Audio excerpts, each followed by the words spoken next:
The Drug Enforcement Administration and the state of Arizona banned synthetic marijuana months ago, but guess what? It's still on the shelves and getting people sick. Even after the ban, hundreds of people have called poison control centers in Arizona. Claire Doan shows how smoke shops and suppliers are staying one step ahead of the game in this Not On Your Side investigation.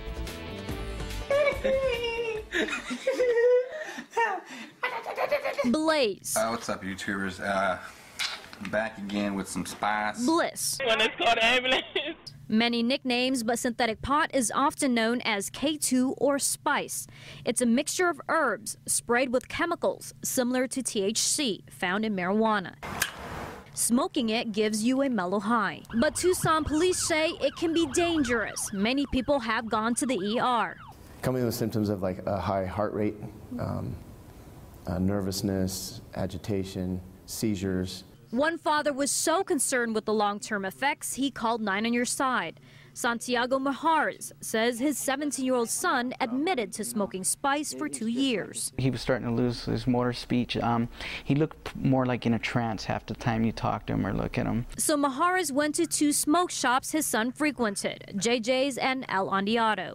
He secretly recorded this cell phone video to prove they're selling spice to his child without even asking for ID. After the second time, you must have been pretty surprised. Yeah. I was not only surprised, I was mad because I've been taking my son to the doctors. I've been taking him to urgent care and stuff to figure out why he's getting these horrible headaches. But if spice or K2 is banned, how did MIJARES' son get his hands on it?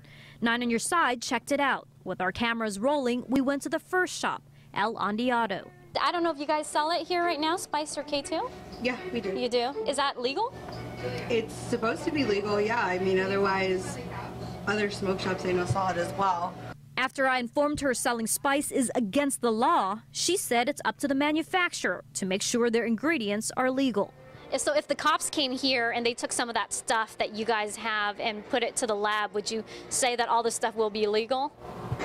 I don't know. I couldn't tell you for sure. Second stop, JJ's. The smoke shop admitted to selling spice, but said it was the perfectly legal variety. And again, stressed that the supplier is responsible. So then you trust them to give you guys the legal blends to sell to people? Definitely, definitely. Well, we get the paperwork that proves they're giving us the legal blends that they sell to all the stores in town. When I asked for paperwork, he said the owner has it, but wasn't around. So it turns out many smoke shops are not selling spice. At least, not technically. They steer you to these products when you ask for spice, but no one really knows what's in there except the manufacturers. And the DEA says that's the idea. What you're seeing now is different stuff out there where they've altered it just slightly to get away from the K2 spice name and move to something else. You see, as soon as the feds banned spice, suppliers cranked out new formulas with just one different molecule. That means police can't arrest anyone without first testing the dried leaves that are marketed as potpourri. TPD has 70 cases pending lab results. If you look closely at the different packages that smoke shops call herbal incense, you'll find that there are no ingredients listed on here, but they are quick to say it's not for human consumption. Still, some online users say the effect of this stuff is the same as spice. Hard to doubt what people are using the quote herbal incense for, with internet comments like these. Got as high as weed. Good stuff. Munchies, red eyes, dry mouth, stoned as definitely the best. So 9 On Your Side contacted manufacturers of 5 popular products that smoke shops pointed us to when we asked for spice, all of them out of state. Lots of calls, lots of emails, but no response. Soon, though, they will have to answer to the DEA. Do you just crack down on these sellers or where they actually get those products as well?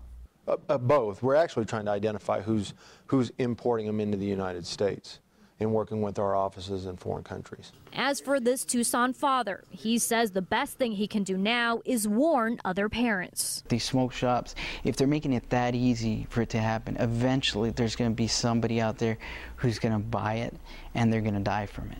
Authorities suspect that already happened, linking at least 9 deaths in the U.S. last year to synthetic drugs.